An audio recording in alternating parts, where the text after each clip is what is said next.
200 কোটি টাকার বেশি পাচারকারীরা চিহ্নিত, জানালেন অর্থ উপদেষ্টা। এবছরই ফেরত আনা সম্ভব কয়েকশো কোটি ডলার।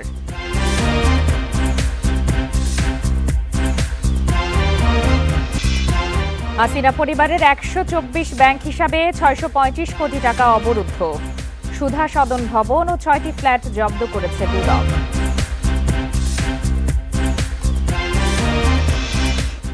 শাহবাগে ধর্ষণ নিপীড়ন বিরোধীদের সঙ্গে পুলিশের সংঘর্ষ, প্রধান উপদেষ্টাকে স্মারকলিপি দিতে বাধা।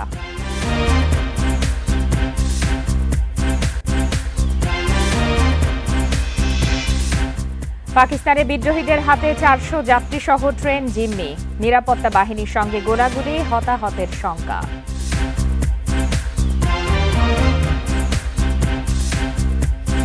এই ঈদে জামা জুতো অ্যাক্সেসরিজের ডিসকাউন্ট।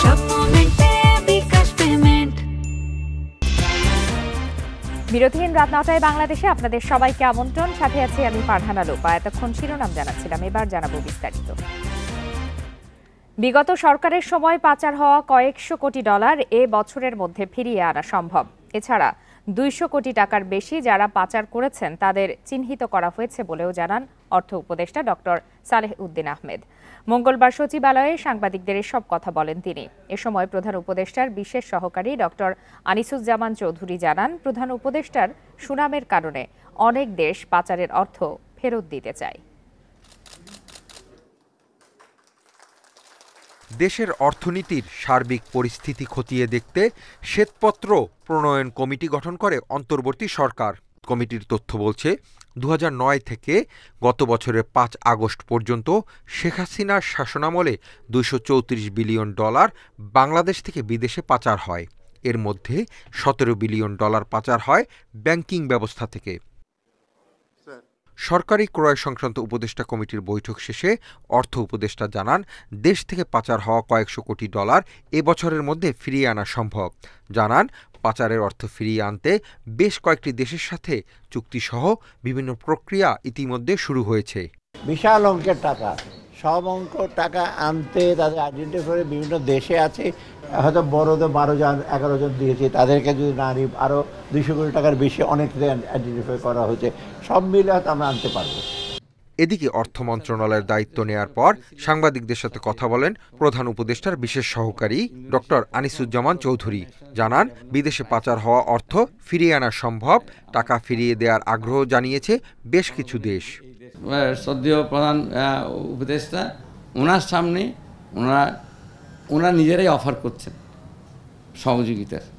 এটা সেই জন্য আমরা অত্যন্ত দ্রুত কাজ করছি, ইনশাল্লাহ আমরা সফল হব। তিনি আরও বলেন, দেশ থেকে কোথায় কি যাচ্ছে তার হিসাব স্বচ্ছতার সঙ্গে নিশ্চিত করা হলে পাচার বন্ধ হবে। সর্বপ্রথম national human development report. Hasif Mahmud Shah, independent news, Dhaka. Sheikh Hasina ও তার পরিবারের সদস্যদের 124টি ব্যাংক হিসাবে 635 কোটি টাকা জব্দ করেছে দুর্নীতি দমন কমিশন দুদক। মঙ্গলবার সকালে এই হিসাবগুলো জব্দ করা হয়। এছাড়া শেখ হাসিনার পরিবারের সদস্যদের মালিকানাধীন সুধা সদন ভবন ও 6টি ফ্ল্যাট জব্দ করে সংস্থাটি। এসব তথ্য দিয়েছেন দুদক মহাপরিচালক আক্তার হোসেন। শেখ হাসিনা পরিবার ও তাদের নিয়ন্ত্রণে বিভিন্ন সংস্থার 124টি ব্যাংক হিসাব খুঁজে বের করে বাংলাদেশ ফাইন্যান্সিয়াল ইন্টেলিজেন্স ইউনিট। ব্যাংকের এসব হিসাবে 635 কোটি 14 লাখ টাকা রয়েছে। এই টাকার উৎস নিয়ে প্রশ্ন তুলে আদালতের কাছে ব্যাংক হিসাবগুলো জব্দের আবেদন করে দুদক। পরে ব্যাংক হিসাব জব্দের আদেশ দেয়া হয় দুদককে। 124টি অ্যাকাউন্ট ফ্রিজের জন্য আবেদন করা হয়েছিল। আমরা কিছুক্ষণ আগে জেনেছি এই 124টি অ্যাকাউন্টে যে অর্থে রয়েছে সেটা বিজ্ঞ আদালত থেকে সে বিষয়ে অবরুদ্ধকরণের আদেশ প্রদান করা হয়েছে।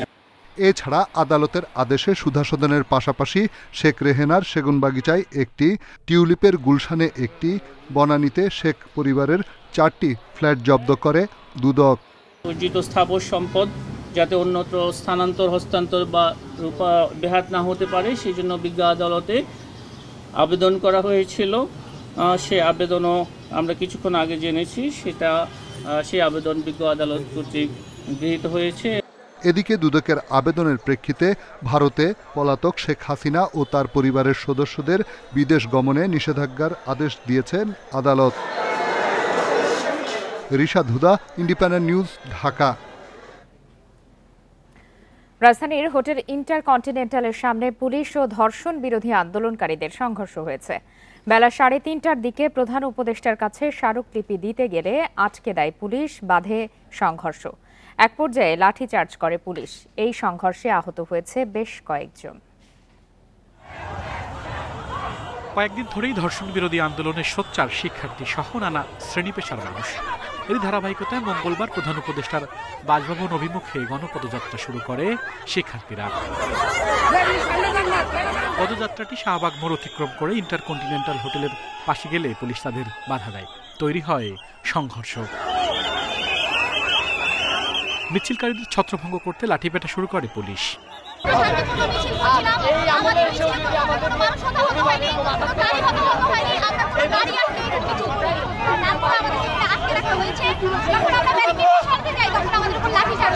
পুলিশ ব্যারিকেডে ওই পাশ থেকে মারছে, ব্যারিকেড সরে দেওয়ার পর মারছে। ইভেন সিভিলের পুলিশ এসে পিছন থেকে পিটাইছে। শান্তিপূর্ণভাবে একটা মিছিল, যেটা সামনে সারিতে খালি নারীরা ছিল, সেই মিছিলে এই স্বরাষ্ট্র উপদেষ্টার পালন করা পুলিশ হামলা চালাইছে।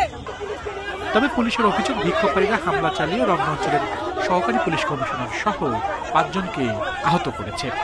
আমাদের যে এসি ছিল, এসি রমনা মামুন, তাকে পাশে ও মানে খেয়াল করে না, ওকে ব্যাপক করে ফিরেছে। এই পিটানোর টেন্সি সব ছিঁড়ে গেছে। আমাদের কয়েকজন, বেশ কিছু সদস্য, 8-10 জন যারা আহত হয়েছে কেউ না। আমাদের দোষ এখানে একটাই, সেটা হচ্ছে তাদেরকে যাইতে দেয় নাই, আমরা দাঁড়াইছি।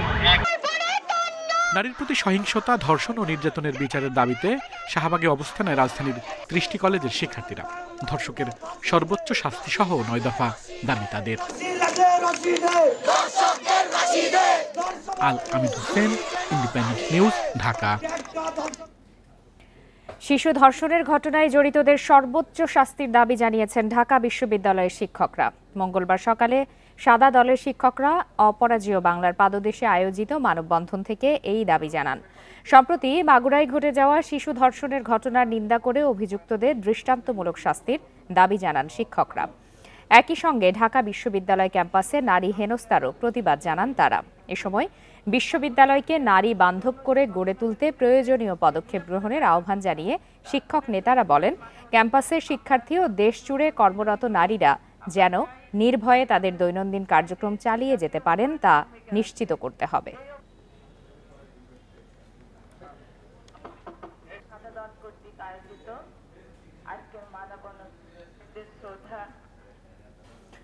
ধর্ষকদের বিচার ও নারীর প্রতি সহিংসতা বন্ধের দাবিতে দেশের বিভিন্ন স্থানে আজও মানববন্ধন ও বিক্ষোভ হয়েছে।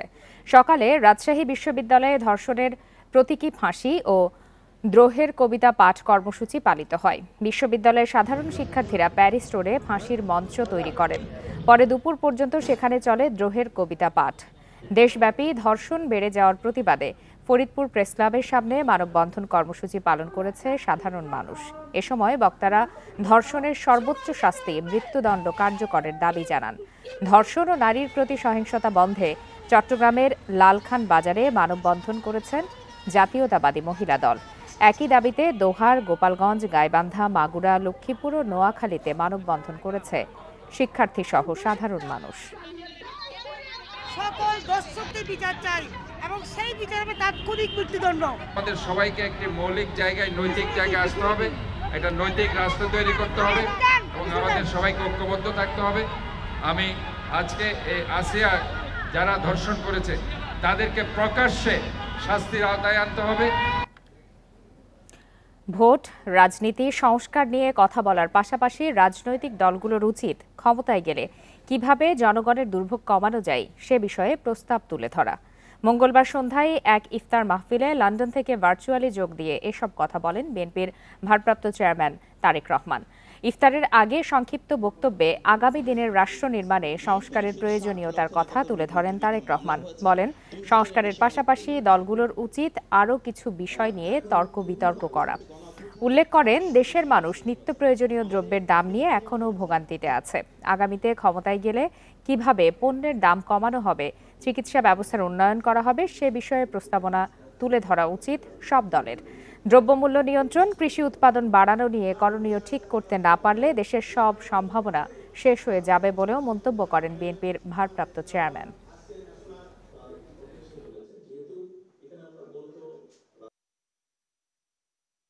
বাংলাদেশ জাতীয়তাবাদী দল তার পূর্ব অভিজ্ঞতা থেকে মনে করে যে এই বিষয়গুলো আমাদের অবশ্যই অ্যাড্রেস করা উচিত জাতির সামনে। শুধু তত্ত্বাবধায়ক সরকার ব্যবস্থা, শুধু সাংবিধানিক ব্যবস্থা, শুধু ভোটের ব্যবস্থা, বিভিন্ন ব্যবস্থা, সেগুলো যেরকম আলোচনা হওয়া উচিত, তার থেকে বেশি আলোচনা হওয়া উচিত বা সমান পরিমাণ অন্তত আলোচনা হওয়া উচিত কিভাবে মানুষের এই সমস্যার সমাধান করবে, কোন দল কিভাবে করবে। সচিবালয় থেকে শুরু করে থানা পর্যন্ত সব জায়গায় আওয়ামী লীগের দোসররা অবস্থান করছে। তারা কে কোথায় লুকিয়ে আছে এবং বর্তমান সময়ে রাজনৈতিক দলগুলোর কার কি অবস্থান তা তুলে ধরতে হবে সাংবাদিকদের। মঙ্গলবার সন্ধ্যায় রাজধানীর গুলশানে একটি হোটেলে আমরা বিএনপি পরিবার আয়োজিত ইফতার মাহফিলে কথা বলেন বিএনপি নেতা মির্জা আব্বাস। মির্জা আব্বাস বলেন, হত্যাকাণ্ডে জড়িত অনেক ব্যবসায়ী এখনও দাপিয়ে বেড়াচ্ছেন।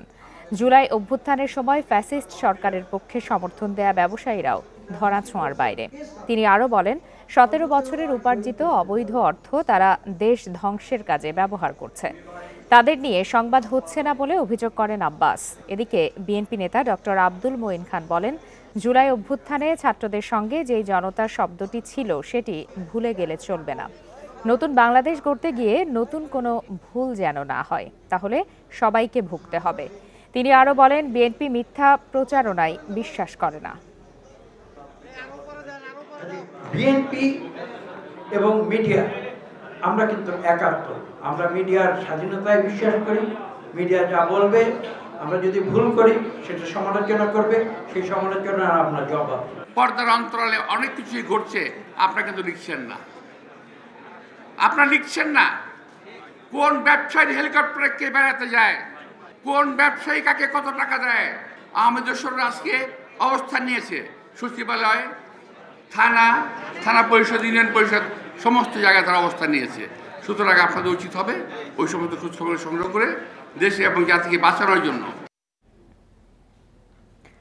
বিচারের মাধ্যমেই আওয়ামী লীগের ফয়সালা করতে হবে বলে দাবি জানিয়েছেন জাতীয় নাগরিক পার্টির আহ্বায়ক নাহিদ ইসলাম। এই প্রশ্নে সব দলের ঐক্য চান এনসিপির নেতারা। রাজনীতিবিদ, পেশাজীবীদের সম্মানে দলটির ইফতার অনুষ্ঠানে এসব কথা বলেন তারা। এছাড়া ফ্যাসিবাদের দোসরদের বিচারও দ্রুত সময়ে চায় এনসিপি। কেন্দ্রীয় সদস্য যারা রয়েছে আত্মপ্রকাশের পর থেকে নানা স্তরের মানুষের সাথে মতবিনিময় করছে জাতীয় নাগরিক পার্টি।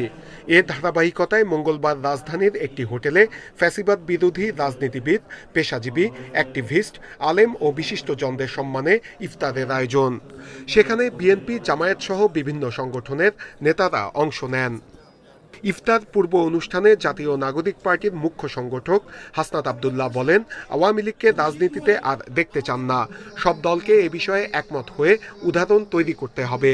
এই খুনি ফ্যাসিস্ট শেখ হাসিনার যে বিচার রয়েছে এবং আওয়ামী লীগকে আমরা পরবর্তী বাংলাদেশে আমরা রাজনীতিতে দেখতে চাই কি চাই না, এই বিষয়গুলোকে আমরা প্রত্যাশা রাখবো যে আমাদের রাজনৈতিক যে দলগুলো রয়েছে সেই দলগুলো একটি ঐক্যমত্যের মধ্য দিয়ে যাবে। দলের সদস্য সচিব আক্তার হোসেন বলেন, মানুষ এমন রাজনীতি দেখতে চায় যেখানে পারস্পরিক প্রতিযোগিতা থাকবে, মারামারি, চাঁদাবাজি স্থান পাবে না। পারস্পরিক প্রতিযোগিতা থাকবে, আদর্শের প্রতিযোগিতা থাকবে, পলিসির প্রতিযোগিতা থাকবে, জনসেবা করবার প্রতিযোগিতা। সেই রাজনীতিতে কোনোভাবেই চাঁদাবাজির কোনো স্থান হবে না, সেই রাজনীতিতে কোনোভাবেই মারামারির কোনো স্থান হবে না। এনসিপির আহ্বায়ক নাহিদ ইসলাম জানান, দেশ বিরোধী শক্তি এখনো ষড়যন্ত্র করছে। এছাড়া কিছু গোষ্ঠী বাংলাদেশ ও ইসলাম ধর্মকে নেতিবাচক হিসেবে দেখানোর চেষ্টা করছে। সন্ত্রাস ও উগ্রবাদের বিষয়ে সরকারকে কঠোর হতে হবে। আমরা আমাদের নিজেদের মধ্যে নিজেদের লক্ষ্য আদর্শ নিয়ে জনগণের কাছে যাব, নীতিগত বিরোধ হবে, কিন্তু জুলাই গণ অভ্যুত্থানে আমাদের যে ঐক্যের জায়গা তৈরি করেছে ফ্যাসিস্টের বিরুদ্ধে এবং গণতন্ত্রের পক্ষে, আমরা সেই ঐক্যের জায়গা থেকে কখনোই সরে যাব না। নির্বাচনের আগে আইন শৃঙ্খলা পরিস্থিতির উন্নয়ন করার আহ্বান দলটির নেতাকর্মীদের। নূরে আলম, ইন্ডিপেন্ডেন্ট নিউজ, ঢাকা। এবছর জনপ্রতি সর্বনিম্ন ১১০ টাকা এবং সর্বোচ্চ ২,৮০৫ টাকা ফিতরা নির্ধারণ করা হয়েছে। ঈদের দিন যাদের কাছে ঋণ ও নিত্য প্রয়োজনীয় খরচ বাদে 52.৫ ভরি রূপার সমমূল্য ৯৫,০০০ টাকা থাকবে, তাদের ওপর ফিতরা ওয়াজিব। ইসলামী শরিয়াহ মতে আটা, জব, কিশমিশ, খেজুর ও পনির এই ৫ পণ্যের যে কোনো একটি দিয়ে ফিতরা দেয়া যায়। আরবি সদকাতুল ফিতর অর্থ ঈদুল ফিতরের সদকা। মূলত ঈদের দিন দরিদ্রদের ভিক্ষা করা থেকে বিরত রাখতে ফিতরা ওয়াজিব করা হয়েছে। তবে কাদের জন্য ফিতরা ওয়াজিব সেই ব্যাখ্যা ইসলামী বিশেষজ্ঞরা বলছেন, ঈদের দিন যাদের কাছে 52.৫ ভরি রূপার সমমূল্য অর্থ থাকবে তাদের জন্য ফিতরা ওয়াজিব। বর্তমানে ১৮০০ টাকা ভরি দরে 52.৫ ভরি রূপার দাম ৯৫,০০০ টাকা। তবে বাড়ি, গাড়ি, বাসনকোসন, যুদ্ধের সামগ্রী সহ প্রয়োজনীয় জিনিসপত্রের ওপর ফিতরা নির্ধারণ হবে না। এমনকি ঋণের টাকাও প্রয়োজনীয় বলে গণ্য হবে। ৯৫,০০০ টাকা নগদ কিংবা ৯৫,০০০ টাকা মূল্যমানের ঋণমুক্ত এবং নিত্য প্রয়োজনের অতিরিক্ত যে সম্পদ যার কাছে থাকবে, এই লোক শরীয়তের দৃষ্টিতে সচ্ছলের কাতারে পড়বে, তালিকায় পড়বে, ধনীর মধ্যে পড়বে। এই লোক যাকাত গ্রহণ করতে পারবে না। যে যাকাত গ্রহণ করতে পারবে না এবং এই সচ্ছলতা তার যদি ঈদুল ফিতরের দিনের সকালেও থাকে, তাহলে সেই লোকের উপরে ফিতরা প্রযোজ্য হবে। ইসলামী বিশেষজ্ঞরা আরও বলছেন, ১৫ বছরের কম বয়সী সন্তানের জন্য ফিতরা দিতে হবে। সামর্থ্য অনুযায়ী গম বা আটা দিয়ে সর্বনিম্ন ১ কেজি ৬৫০ গ্রাম বাজার মূল্যে ১১০ টাকা দিতে হবে, আর সর্বোচ্চ দিতে হবে ৩ কেজি ৩০০ গ্রাম পনিরের মূল্যে ২,৮০৫ টাকা। এবং এখানে যেহেতু সর্বনিম্নটাকেই বাধ্যতামূলক করে দেওয়া হয়নি এবং অপশন শুধু একটাই না, বরং এখানে ৫টা অপশন আছে। সুতরাং যার যার স্ট্যাটাসটা সে নিজে নির্ধারণ করে তার নিজস্ব জীবনযাত্রা এবং অর্থনৈতিক অবস্থান এর বিবেচনায় সে ফিতরা আদায় করবে। গত বছর ফিতরার হার ছিল জনপ্রতি সর্বনিম্ন ১১৫ টাকা আর সর্বোচ্চ ২,৯৭০ টাকা। তবে কেউ চাইলে নির্ধারণ করা অর্থের চেয়ে বেশি টাকা ফিতরা দিতে পারেন। Adilur Rahman, independent news, Dhaka. কোনো নির্দিষ্ট সরকার বা পক্ষ নয়, বাংলাদেশে যে সরকার গঠন করবে তাদেরই পাশে থাকবে চীন। বেজিং এমন নীতিতে বিশ্বাসী বলে জানান দেশটির রাষ্ট্রদূত ইয়াও ওয়েন। সব রাজনৈতিক দলকে সাথে নিয়ে অন্তর্বর্তী সরকারের উদ্যোগেও সহায়তার আশ্বাস দেন তিনি। সকালে রাজধানীর একটি হোটেলে আয়োজিত এক সেমিনারে এসব কথা বলেন চীনের রাষ্ট্রদূত। National image of China in Bangladesh শিরোনামে সেমিনারের আয়োজন করে সেন্টার ফর অল্টারনেটিভ। শুরুতে একটি জরিপ উপস্থাপন করেন অধ্যাপক ডক্টর ইমতিয়াজ আহমেদ। গত ৩ বছরে বাংলাদেশ চীন সম্পর্কের তুলনামূলক চিত্র তুলে ধরা হয়। এ সময় ফরেন সার্ভিস একাডেমির সাবেক রেক্টর মাশফি বিন শামস বলেন, বাংলাদেশ চীন সম্পর্কের অনেক সম্ভাবনা রয়েছে। রোহিঙ্গা সংকট সমাধানে চীনের সহায়তা চান তিনি। রোহিঙ্গা ইস্যুটি বাংলাদেশের অস্তিত্বের প্রশ্ন। সবার ধারণা মিয়ানমারের উপর চীনের বেশ প্রভাব রয়েছে, তাই রোহিঙ্গা সমস্যার সমাধানে ভূমিকা রাখতে পারে চীন। এক্ষেত্রে তারা সহযোগিতা করবে বলে আশা করি। সেমিনারে আন্তর্জাতিক সম্পর্ক বিশ্লেষক ডক্টর ইমতিয়াজ আহমেদ বলেন, রোহিঙ্গা প্রত্যাবাসনে বাংলাদেশ চীন মিনি মার্শাল প্ল্যান নিয়ে এগোতে পারে। এখন ৭ বছরেরও বেশি সময় হয়ে গেছে, আমরা এটা নিয়ে কাজ করছি। সময় এসেছে গদবাঁধা চিন্তাধারার বাইরে গিয়ে সম্পূর্ণ ভিন্ন দৃষ্টিভঙ্গি নিয়ে আসার। অর্থনৈতিক সামর্থ্য বিবেচনায় রেখে রোহিঙ্গাদের নিয়ে এখন আমাদের ভাবতে হবে। আমার মনে হয় এটি সেই সময় যখন আমরা একটি ছোটখাটো মার্শাল প্ল্যান বাস্তবায়নের কথা চিন্তা করতে পারি। চীনের রাষ্ট্রদূত বলেন, গণতন্ত্রের নির্দিষ্ট ও সর্বজনীন কোনো রূপ নেই। প্রতিটি দেশ গণতন্ত্রের নিজস্ব ধারা চর্চা করে। কথা বলেন বাংলাদেশ প্রশ্নে চীনের দৃষ্টিভঙ্গি নিয়েও।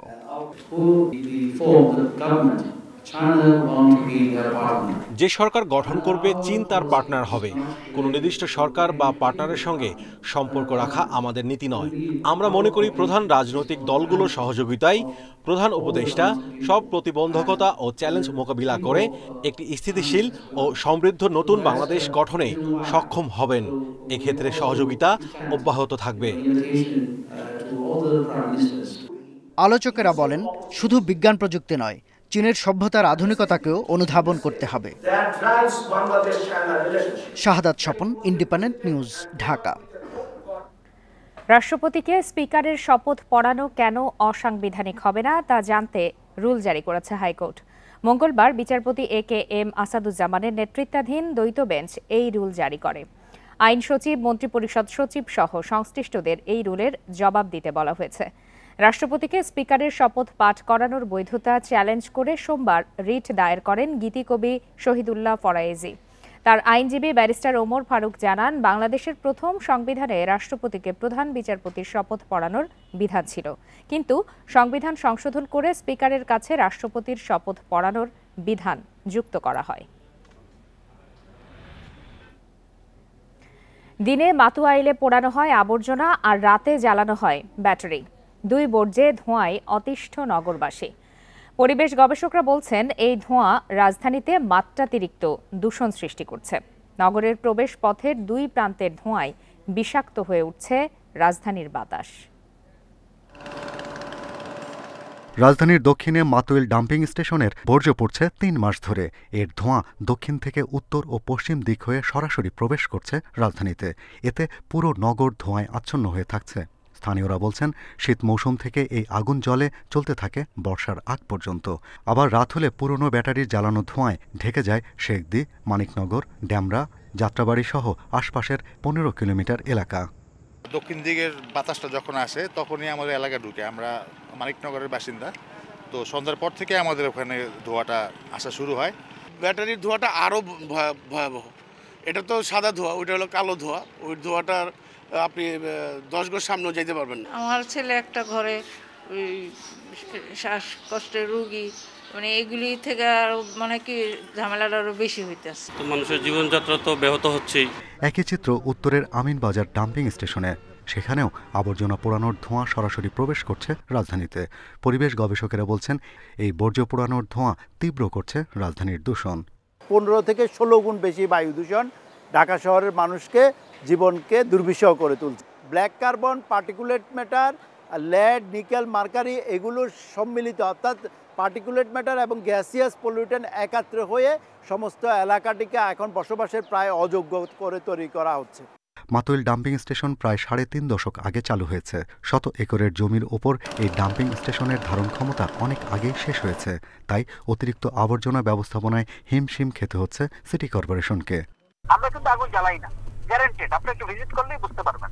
আগুন যখন ধরছে তখন আমরা ফায়ার ব্রিগেডের সাহায্য পেলাম। ফায়ার ব্রিগেড আমাকে বলতেছে যে স্যার, আমাদের যেহেতু আমাদের ম্যান্ডেট এটা কভার করে না।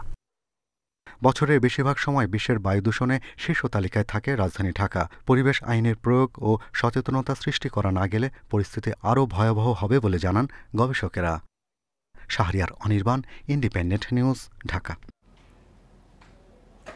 পাকিস্তানের বেলুচিস্তানে একটি ট্রেনের যাত্রীদের জিম্মি করেছে সন্ত্রাসীরা। নিরাপত্তা সূত্রের বরাতে এই তথ্য দিয়েছে দেশটির গণমাধ্যম জিও টিভি। এতে বলা হয়েছে, জিম্মি হওয়া যাত্রীদের মধ্যে বেশিরভাগই নারী ও শিশু।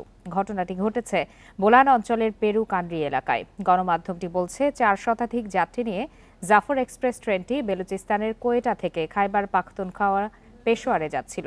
চলন্ত ট্রেনে বোমা ফাটিয়ে ও গুলি চালিয়ে নিয়ন্ত্রণ নেয় বিদ্রোহীরা। এ সময় আহত হন চালক। এক বিবৃতিতে ট্রেনে হামলার দায় স্বীকার করেছে বিদ্রোহী গোষ্ঠী বেলুচ লিবারেশন আর্মি BLA। সূত্র বলছে, বিদ্রোহীদের সঙ্গে নিরাপত্তারক্ষীদের গোলাগুলি হয়েছে। ঘটনাস্থলে পৌঁছেছে নিরাপত্তা বাহিনীর অতিরিক্ত সদস্য। হামলার ঘটনার পরপরই পরিস্থিতি মোকাবেলায় জরুরি পদক্ষেপ নেয়ার ঘোষণা দিয়েছে বেলুচ সরকার। শেষ করছে আজকের বিরতিহীন রাত 9টায় বাংলাদেশ। ধন্যবাদ সবাইকে।